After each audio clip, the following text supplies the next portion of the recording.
duas notícias interessantes e importantes sobre o Fluminense e sobre contratações. A gente vai falar um pouquinho aqui sobre isso nesse giro de notícias. Então, não esquece de deixar o like aqui embaixo, de se inscrever aqui no canal e, claro, de baixar o aplicativo OneFootball, esse aplicativo que te acompanha em todos os lugares onde você está. Sabe por quê? Porque ele pode estar aqui, ó, no seu celular. Ó, inclusive, abrir aqui, ó. Abri a telinha, arrastei pro lado, o OneFootball tá aberto. Eu já tenho as melhores notícias do Fluminense aqui na tela do meu celular. Tá aqui, ó. Mudança no G8 e briga no Z4, pós-tabela, rodada 36. Aqui são notícias gerais. Aí eu aperto. E um toquezinho aqui, ó, vem pro meu time favorito, que é o Fluminense. E eu já tenho notícias aqui, ó, falando, ó, em terceiro lugar, o Fluminense vai batendo a meta de premiação prevista no início da temporada. Tem muita informação no OneFootball, se você fizer o download aqui embaixo. Agora, você vai ter um desconto de muitos valores. Sabe por quê? Porque é de graça, então não importa o momento que você estiver baixando, vai continuar grátis o OneFootball. Vem aqui, o link tá na descrição, eles têm Bundesliga, tem melhores momentos do Brasileirão, tem coisa pra cacete, baixa aí que eu recomendo. Este aplicativo, esse daqui é o Giro de Notícias. E roda a vinheta.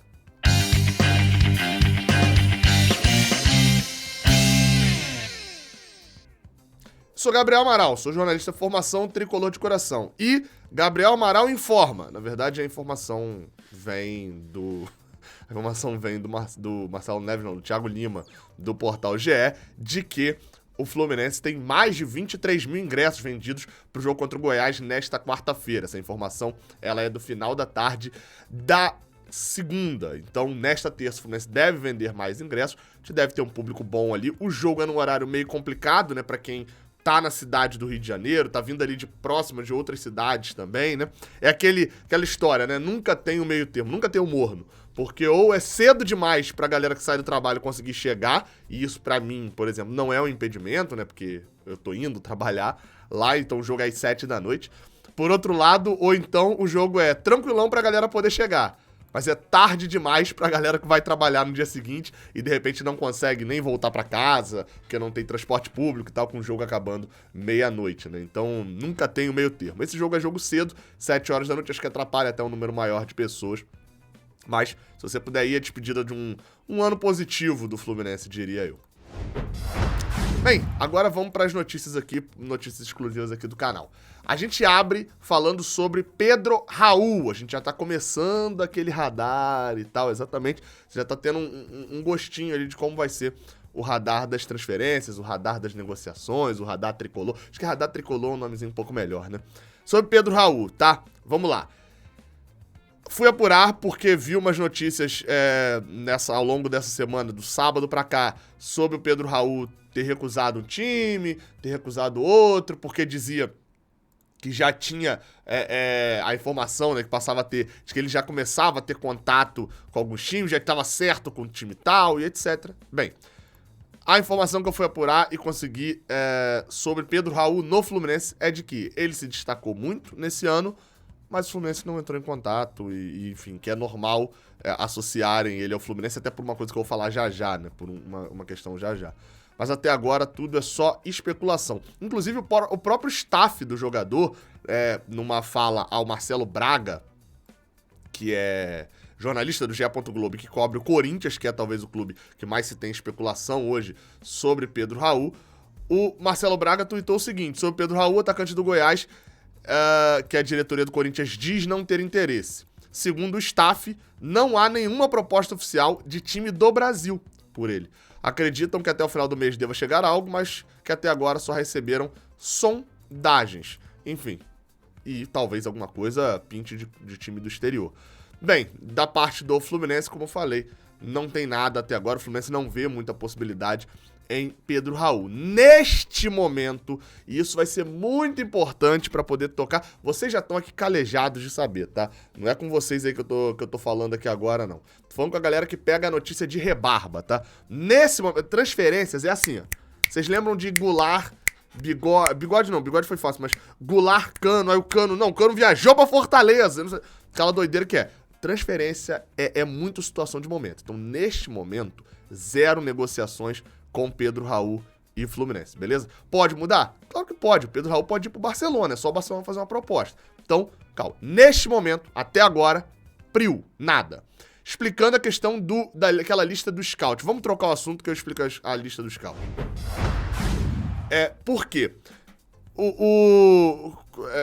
No ano passado eu trouxe alguns nomes de scout, etc, mas vamos tratar de uma coisa mais tangível agora, que é como funcionam as contratações e em que período que a gente está agora. O que aconteceu? Fernando Diniz e o scout do Fluminense chegaram a uma lista ali. O scout separou uma lista gigantesca, passa pelo crivo de Fernando Diniz, há esse debate, etc.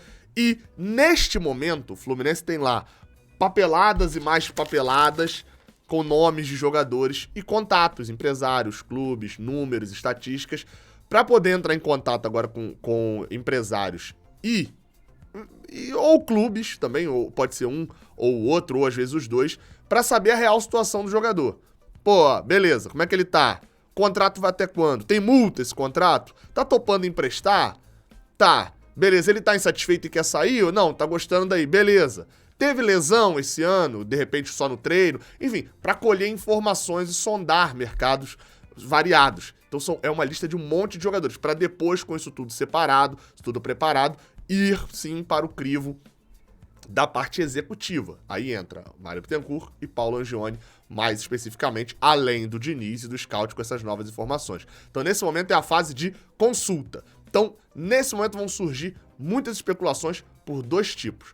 Primeiro, os empresários que sabem que o Fluminense, e até os times também, tá? Que sabem que o Fluminense precisa de um jogador específico para uma posição específica de um tipo específico. Por exemplo, já começaram a vazar inúmeras negociações de laterais esquerdos, porque todo mundo sabe que o Fluminense vai ao mercado contratar um lateral esquerdo e aí já vaza ali para poder valorizar o seu jogador. Mas principalmente o segundo tipo, que é o empresário recebeu uma ligação para poder falar do Johnson & Johnson. Pô, nosso lateral, não, tá bem, não tem, ele vai ficar sem contrato, não, tem contrato de mais um ano, não tem, enfim, recebeu essa ligação, o empresário quer botar o jogador dele na mídia, porque ele quer tirar o jogador dele do Guarani, sei lá, joguei um time aqui, e quer botar esse jogador na mídia da Série A, ele já vaza de que o Fluminense tem o interesse, e às vezes, eu já citei algumas negociações aqui disso, de que, na verdade, o Fluminense só ligou pra pegar informação e aí o cara tá negociando com o Botafogo e ele já solta na mídia que o Fluminense tem interesse. Pra quê? Pro Botafogo fechar logo com medo da concorrência. Então, deve acontecer essas duas coisas aí agora. E aqui no Raiz Tricolor a gente trabalha com a sinceridade. Então a gente sempre vai tentar avaliar tudo isso, beleza? A outra notícia é possível saída. O Marcos Felipe.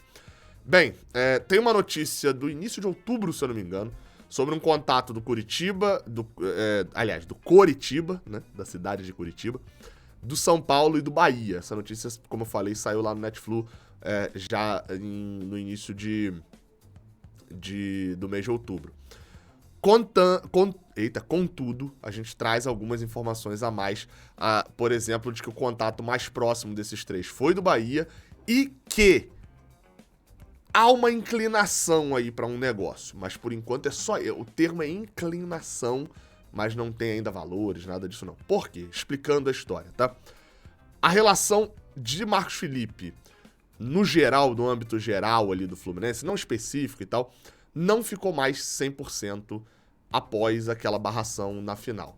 Houve, de fato, na minha apuração, eu ouvi a confirmação. Até hoje eu só tinha ouvido outros repórteres, enfim, apuração de outras pessoas que eu confio, inclusive, falando sobre isso. Mas agora eu ouvi diretamente ali de fontes muito próximas de que, de fato, houve a promessa do preparador de goleiros André Carvalho e da comissão técnica ali que estava com o Abel Braga no início do ano. Mas, principalmente, a gente vai lembrar que o Abel falava por várias vezes que quem decidia coisas de goleiro não era ele, quem decidia as coisas de goleiros era o preparador de goleiros. Houve ali a promessa de que seria um goleiro de Copas e um goleiro de campeonatos. Sendo assim, obviamente, enquanto o Fluminense estivesse em duas competições. Sendo assim, Marcos Felipe, num primeiro trimestre ali, num primeiro quadrimestre, pegaria o Campeonato Carioca, enquanto o Fábio estivesse pegando a Libertadores. Pois bem, o Fluminense é eliminado da Libertadores justamente na semifinal do Carioca. E iniciaria um novo processo pro Brasileirão. Ou seja, pro Brasileirão, era normal de que talvez tivesse ali uma mudança e tal, uma readequação, alguma coisa assim. Porém, Já na final do Carioca, depois do Marcos Felipe fazer um bom campeonato carioca, um ótimo campeonato carioca, na verdade, vir se destacando até pelo Fluminense e poder romper o fantasma da final do Carioca de 2021, ele foi tirado para o Fábio ser o titular naquele título.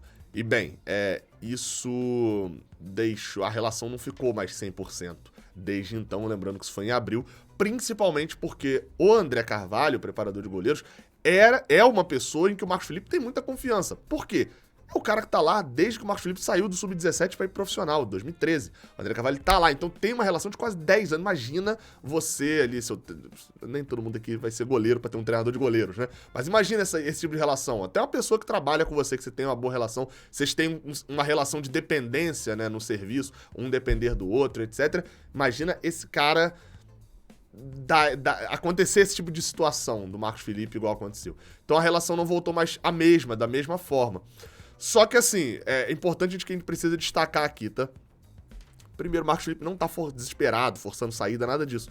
Ele é até um jogador que, enfim, não, antes de mais nada, a lesão no ombro dele é verdade, tá? Ele de fato se machucou num treino, não tá treinando, tá lesionado o ombro, não tá dando miguezinho pra poder ficar em casa e negociar com outro time porque tá com raivinha do Fluminense, não.